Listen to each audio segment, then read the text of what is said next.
Bizi qarşıda bir hadisə gözləyir. Eşitmisiniz o hadisə haqqında? Bizi qarşıda mühüm bir hadisə gözləyir. O hadisənin adı qiyamətdir. Qiyamət hadisəsidir. Çox mühüm, vacib bir hadisədir. Önəmli bir hadisədir. Qiyamətdə də bizi bir hadisə gözləyir ki, o qiyamət qədər mühümdür. O hadisə nədir? Bizi hesaba çəkəcəklər. Heç hesaba inanan adamlara oxşamırıq biz. Oxşayırıq. Mən hesaba inanan adam bizim kimi olmaz. Özünüz bilirsiniz, Allah şahiddir, görmüsünüz, mən neçə illərdir sizin qarşınızda danışıram. Mən nəsihət eləmək əhli deyiləm, özümdə zərrə də ləyaqət görmürəm. İş də belə gətirib ki, sizin də bəxtinizin üzünüzə gülməməyindən ki, oturub bir saat məni dinləməlisiniz. Bu da bilmirəm nə, hansı günahınıza görə Allah verib sizə bu cəzanı. Məndə bu nəsihət etmək səlahiyyəti yoxdur və mən adətən də bu mövzulara neçə illərdir görürsünüz toxunmuram. Toxunmuram çünki səlahiyyətim yoxdur. Mən sadəcə nələrsə bildiyimi bölüşməyə çalışıram. Amma hərdən bir ildə bir dəfə, iki dəfə də bizim də haqqımız var da bir kəlmə deyək, özümüzü danlayaq. Bizi hesaba çəkəcəklər, qiyamət hesabı var və bu qiyamət hesabı çox çəkəcək, uzun çəkəcək.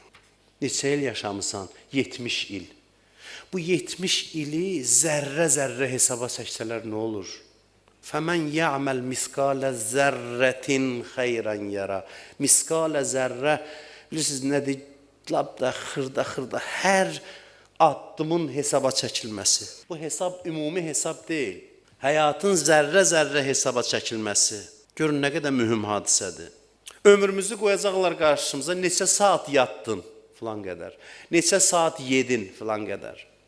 Neçə saat bihudə oturdun çayxanalarda? Neçə saat? Saatların hamısını hesablayacaqlar. Çayxanada oturmaq biri var ki, gedib dostlarla bir saat Allah üçün niyyətlə, nizamla, intizamla insan deyir ki, mən gedirəm, bir saatda dostlarla oturacam, saat yarım. Bu özü də bir ibadətdir. Çayxanadan söhbət getmirək, hər hansı bir yerdə ki, otura, fikir mübadiləsi olar, danışa, gülə, zarafatlaşa, bu həddə olarsa. Yoxsa yox, bihudə saatlarla vaxtın, onların hamısı qiyamətdə hesablanacaq. Neçə saat idi bu? Bu saatlar ərzində neçə kitab oxuya bilərdin? Qoyulacaq qarşı o məsələn. Bu saatlar ərzində neçə dənə faydalı iş görə bilərdin? İnsan başını tutacaq, həsrət içində qalacaq. Ömrün zay elədiyi saatlar saniyə bə saniyə hesab çəkiləcək. Saniyə bə saniyə. Hesab deyiləndə bunu nəzərinizə gətirin. Yoxsa ümumi bizdən soruşacaqlar. Yox, xırda həyatın an-ba-an, nöqtə bə nöqtə sorğu-suala aparılacaq.